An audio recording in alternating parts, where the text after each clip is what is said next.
आपल्या समाजाची रीत असते बघा, जेव्हा माणूस अडचणीमध्ये असतो, संकटामध्ये असतो, प्रॉब्लेममध्ये असतो, त्यावेळेस त्याला कुणीही मदत करत नाही. आणि हीच लोक, हाच समाज, हीच मंडळी ज्यावेळेस सगळं संपून जातं त्यावेळेस मात्र तमाशा बघायला येतात, सांत्वन करायला येतात. आणि अशीच जगाची रीत आहे. त्यामुळे जे लोक चांगले आहेत त्यांना याचा जास्त त्रास होतो. दुसरी गोष्ट, या देशामध्ये विजय मल्ल्या हजारो करोड रुपयांचा चुना लावून परदेशामध्ये निघून जातो. त्या ठिकाणी तो आयटमगिरी करतो. मेहुल चोक्सी, नीरव मोदी यांच्यासारखी मंडळी या देशाला हजारो कोटींना मातीमध्ये घालतात आणि हे परदेशामध्ये जाऊन मौज मजा करत बसतात.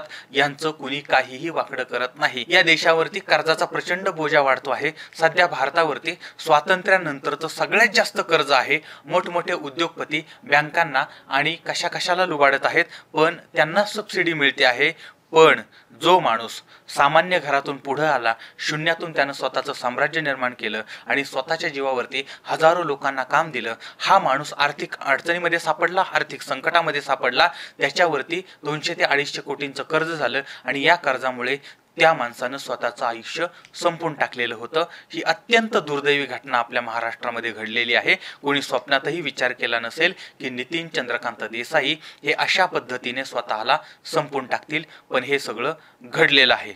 ज्यावेळेस ते जिवंत होते, ज्यावेळेस त्यांना अडचण होती, ज्यावेळेस त्यांना प्रॉब्लेम होते, त्यावेळेस मात्र कुणी गेलेलं नव्हतं. कारण जर कुणी गेलं असतं, त्यांना जर यातनं बाहेर काढलं असतं तर कदाचित ही गोष्ट घडली नसती.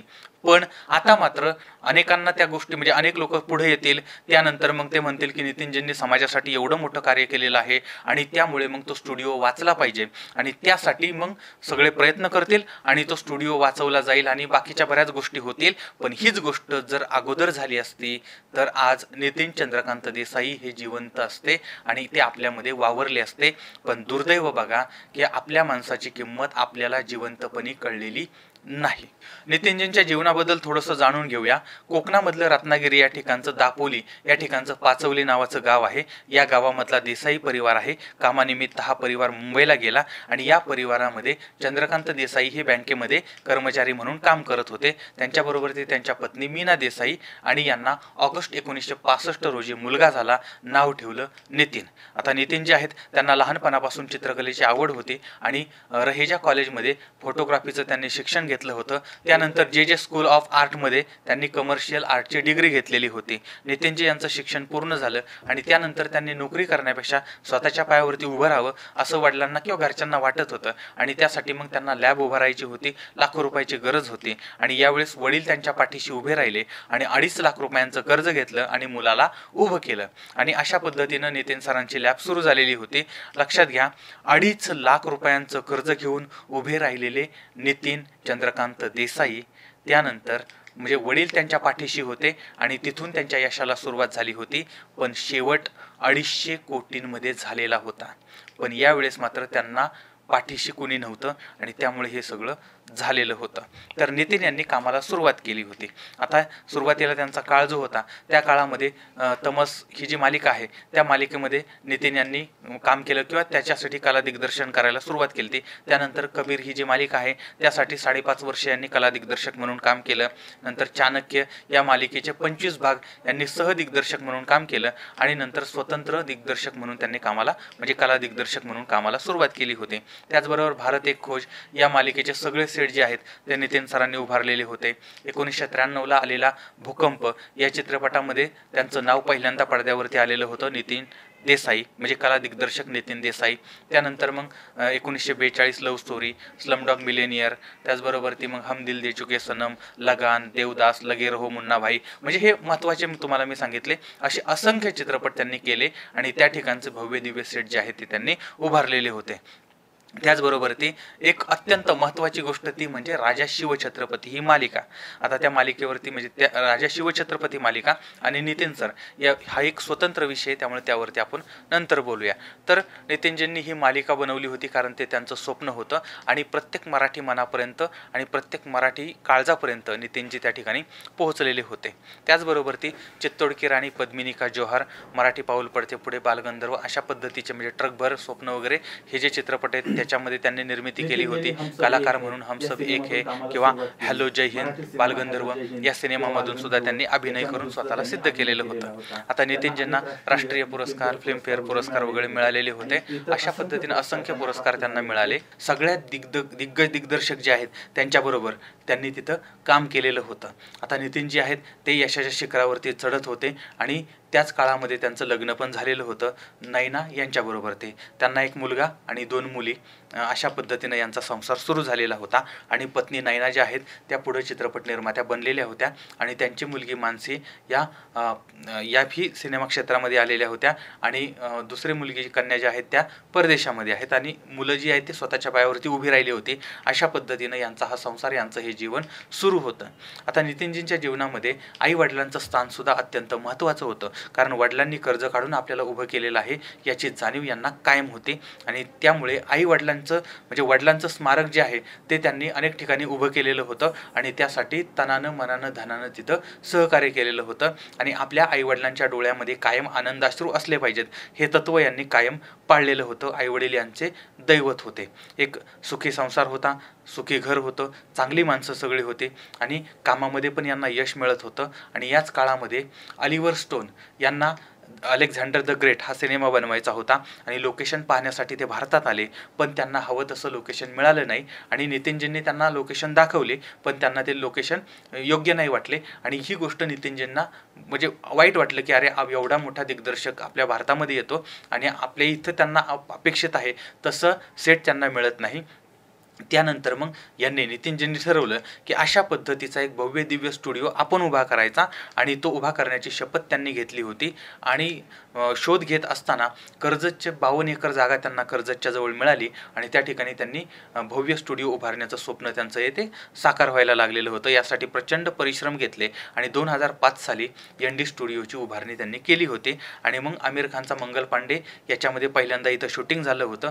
आणि आतापर्यंत मग Kick, Jodha Akbar, Bigg Boss, Raja Shivchhatrapati, Balgandharva, Marathi Paaul Padte पुढे अशा पद्धतीने किंवा ताजमहल, बाजीराव मस्तानी, प्रेमरतन धन पायो. आणि याच्यामध्ये असंही सांगितलं जातं की सलमान खानचं हे जे कर्जतचं जे स्टुडिओ आहे तो सलमान खानचा अत्यंत आवडता स्टुडिओ आहे. आणि या ठिकाणी सलमान खान हा सिक्युरिटी न घेता सगळीकडे फिरतो आणि तिथलं जे काही निसर्ग सौंदर्य आहे तेही त्याला आवडतं आणि अनेक कलाकारांना त्या ठिकाणचा स्पॉट जो आहे तो प्रचंड आवडतो आहे. तर अशा पद्धतीनं त्या ठिकाणी शूटिंग चाललेलं होतं. पण दुर्दैवाचा फेरा या ठिकाणी आला, कोरोना आला, सगळं बंद पडलं, आर्थिक नुकसान व्हायला लागलं.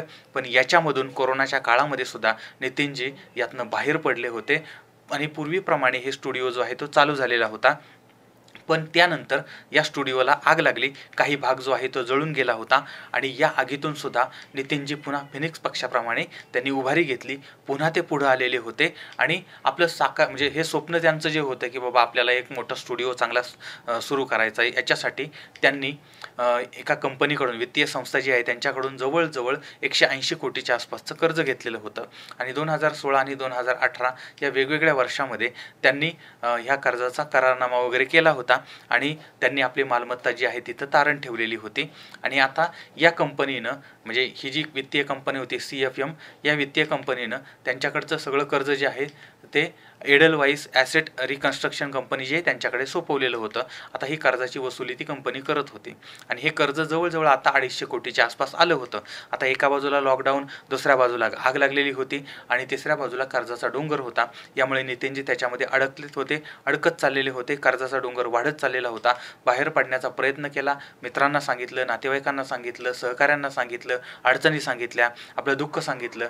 पण समाजामध्ये लोक जी असतात ती अडचणीमध्ये मात्र कोणी धावून येत नाही. आता सुरुवातीलाच मी तुम्हाला सांगितलं त्या पद्धतीनं म्हणजे यांना जे अपेक्षित होतं तसा लोकांचा प्रतिसाद त्यांना मिळाला नाही. आणि या स्टुडिओवरती कंपनीनं दावा केला तशा पद्धतीची प्रक्रिया सुरू झाली होती. आणि ज्या गोष्टीसाठी आपण एवढी हाडाची काढं केली होती, रक्ताचं पाणी केलं होतं, रात्रंदिवस प्रयत्न केले होते, ते स्वप्न आपल्या डोळ्यासमोर ज्यावेळेस अशा पद्धतीनं विरून चाललेलं आहे हे पाहिल्यानंतर मात्र त्यांना प्रचंड त्रास व्हायला लागलेला होता.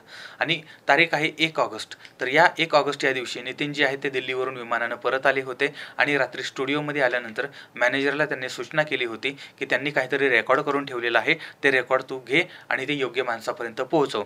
आणि त्यानंतर ते झोपले. आता दुसरा दिवस उजाडला होता, 2 ऑगस्ट होती, सकाळची वेळ होती. मॅनेजर ते क्लिप ज्या आहेत त्या घ्यायला गेलेले होते, पण त्यावेळेस दरवाजा बंद होता आणि नितीनजी त्यांनी नितीनजींचा दरवाजा वगैरे वाजवण्याचा प्रयत्न केला, पण दरवाजा काही उघडला गेला नाही. बॉडीगार्ड वगैरे त्या ठिकाणी मग मंडळी आली, इतर कामगार मंडळी आली. आता साधारण 9चा सुमार झालेला होता, दरवाजा उघडला जात नव्हता आणि आवाज दिला तरी प्रतिसाद मिळत नव्हता. आणि यामुळे मग बाहेरच्या लोकांनी खिडकीमधून आतमध्ये बघितलं तर पंख्याला नितीनजी यांचा मृतदेह लटकत होता. त्यांनी फाशी घेऊन आत्महत्या केलेली होती. त्यानंतर मग पोलिसांना बोलवण्यात आलं, मृतदेह खाली घेण्यात आला, पंचनामा वगैरे झाला आणि मग फॉरेन्सिक टीम किंवा डॉग स्क्वॉड ठसे तज्ज्ञ वगैरे जे आहेत ते त्या ठिकाणी आले होते. उपस्थितांचे जबाब घेण्यात आले होते. अकस्मात मृत्यूची या ठिकाणी नोंद झाली. बॉडी पोस्टमॉर्टमला पाठवली गेली. बघा, कलेच्या माध्यमातून आपल्यासमोर अशा पद्धतीचे सेट निर्माण करणारे हे कला दिग्दर्शक वयाच्या 58व्या वर्षी मात्र हे जग सोडून गेलेले होते. आपल्या स्वप्नांची राख होण्याच्या अगोदर त्यांनी आपल्या देहाची राख केलेली होती. नितीनजींचं हे जे जाणं आहे ते प्रत्येकाच्या काळजाला चटका लावून जाणार आहे. नितीनजी असं काही करतील असं कोणाला स्वप्नातही वाटलेलं नव्हतं, कारण महिनाभरापूर्वीच यांची वेब सिरीज महाराणा प्रताप हिचे 30 भाग शूट झालेले होते आणि लवकरच ही सिरीज डिझनी हॉटस्टार याच्यावरती दाखवली जाणार होती. आणि त्यावेळेस नितीनजी हे अत्यंत आनंदामध्ये होते आणि काही दिवसांनी त्यांचा जन्मदिवस पण होता, पण त्या अगोदरच ही अघटित घटना घडलेली होती. आता ही आत्महत्या का झाली होती याचं एक आर्थिक कारण म्हणून समोर येत आहे, म्हणजे त्यांच्यावरती कर्ज झालेलं होतं. त्याचबरोबर ती नितीनजी यांच्या विरोधामध्ये काही तक्रारी सुद्धा दाखल झालेल्या होत्या. त्याचबरोबर ती व्हॉइस रेकॉर्डिंग जे आहे त्याच्यामध्ये अजून काही 4 लोकांची नावं समोर आलेली होती. आता या सगळ्याचा अजून तपास चाललेला आहे आणि यातून काही वेगळी माहिती किंवा नवीन माहिती सुद्धा आपल्यासमोर येऊ शकते. फक्त आत्तापर्यंत आपल्यासमोर जे आलं ते तुमच्यासमोर मांडण्याचा मी प्रयत्न केलेला आहे. त्यामुळे या माहितीमध्ये काही बदल होऊ शकतो. आणि एकदा नितीनजींनी असं पण सांगितलं होतं की त्यांची तब्येत बरोबर नाही आहे आणि त्यांना त्याचा त्रास होतो आहे. आणि याचा अर्थ आता असा होतो की बाबा त्यांना आर्थिक अडचणीमुळे हे सगळं घडलं की तब्येत बरोबर नव्हती का इतर काही कारणं होती, तर हे सुद्धा तपासामध्ये समोर येईलच. पण या सगळ्यामध्ये अजून एक प्रश्न निर्माण होतो आणि तो म्हणजे कर्ज घेणाऱ्यानं आत्महत्या केली किंवा कर्ज घेणाऱ्याचा जर मृत्यू झाला तर त्या कर्जाचं काय होतं. तर कायम आम्ही लक्षात ठेवावं की बँक किंवा फायनान्स कंपन्या ज्या असतात त्या काही दानधर्म करण्यासाठी नसतात, त्यांचा हा धंदा आहे. आणि कर्ज काढल्यावरती व्यक्ती आत्महत्या करेल किंवा घात होईल किंवा अपघात होईल तर हे त्यांना म्हणजे कदाचित होऊ शकतं. आणि त्यामुळे सुरुवातीलाच हे जे कंपन्या आहेत त्या किंवा बँका ज्या आहेत त्या कर्ज देतानाच त्या व्यक्तीचा विमा काढत असतात आणि याच्यातून पैसे वसूल करत असतात. किंवा कर्ज देताना सहकर्जदार किंवा जामीनदार जो आहे त्याला धरलं जातं आणि त्याच्याकडून कर्ज वसूल केलं जातं. किंवा कर्ज देताना काही मालमत्ता तारण म्हणून घेतली जाते आणि नंतर ती विकून कर्ज वसुली केली जाते. आणि यामुळे ती व्यक्ती जरी नसली तरीसुद्धा कर्ज कायम राहतं आणि त्याची पूर्वीसारखी वसुली केली जाते. आणि याच्यामुळे कोणी कर्जाच्या ओझ्याखाली जरी आत्महत्या केली असली तरी त्यांनी लक्षात ठेवावं की नंतर मात्र आपल्या परिवाराला आपल्यापेक्षाही जास्त 1000 पटीनं त्रास भोगायला लागतो, दुःख भोगायला लागतं. आणि यामुळे एका बाजूला घरातील माणूस गेलंय त्याचं दुःख असतं, दुसऱ्या बाजूला कर्जाचा डोंगर असतो आणि तिसऱ्या बाजूला मालमत्तेचा निलाव होणं किंवा ती हातातून जाणं हे सुद्धा प्रचंड दुःख असतं. आणि त्यामुळे पाठीमागच्या लोकांना याचा प्रचंड प्रचंड प्रचंड त्रास होतो. आणि त्यामुळे परत एकदा सांगतो की जर कर्ज झालं म्हणून आत्महत्या केली तरीसुद्धा किंवा काही अपघात झाला तरीसुद्धा कर्ज हे ते लोक वसूलच करून घेतात. आणि आता नितीनजी यांचं हे प्रकरण अशा पद्धतीनं आहे. आता याची दुसरी बाजूसुद्धा काही समोर येऊ शकते का, आणि या सगळ्यांचा विचार करून अभ्यास करूनच नंतर पुढची कायदेशीर म्हणजे कर्ज घेणं आणि हा विषय जो आहे तो मोघम मी सांगितला. पण ह्या प्रकरणामध्ये आता नक्की कशा पद्धतीनं याची प्रक्रिया असेल ती नंतर तपासाअंती समोर येईल. म्हणजे कायदेशीर प्रक्रिया आणि आर्थिक प्रक्रिया जी आहे ती ह्याचं मूळ कारण काय होतं त्याचा सगळा विचार करून अभ्यास करून आणि त्यानंतर पुढच्या गोष्टी सुरू होतील. पण या सगळ्या प्रकरणामधून आपल्या सर्वसामान्य लोकांनी धडा काय घ्यायचा. पहिली गोष्ट, एखादं भव्य दिव्य जर आपल्याला काम करायचं असेल तर त्यामध्ये कर्ज काढण्यापेक्षा ते काम करताना शेअर करा किंवा लोकांना बाकीच्यांना जमा करा आणि त्याच्यातून ते पैसे जमा करून मग ते काम सुरू करा. कारण मग याच्यामुळे काय अडचण जरी आली तरी आपलं स्वतःचं जास्त नुकसान होत नाही, आणि नुकसान जरी झालं तर ते सगळ्यांचं थोडं थोडं नुकसान होतं आणि एकटा व्यक्ती कोणी इथं बर्बाद होत नाही. दुसरी गोष्ट, आपण कितीही मोठा आपला मित्र परिवार असला, आपल्याला कितीही चांगले मित्र असले, श्रीमंत मित्र असले वगैरे वगैरे, तरी पण वेळ आल्यानंतर कुणीही मदतीला येत नाही. उलट काही लोक आपल्यामध्ये राहतात, आपल्याबरोबर राहतात, आपल्याबरोबर खातात, आपल्याबरोबर पितात आणि आपल्याच विरोधामध्ये काही मंडळी काम करत असतात.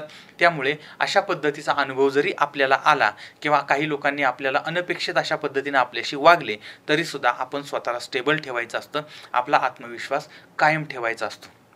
त्याचबरोबर ते जर आपल्यावरती कर्ज झालं आणि स्वतःला संपवण्याचा विचार या माणसांनी कुणीही स्वप्नातही करू नका, कारण हे कर्ज फेडल्याशिवाय पर्याय नसतो. आणि कर्ज फेडायचं असेल तुम्ही इतर पर्याय शोधा.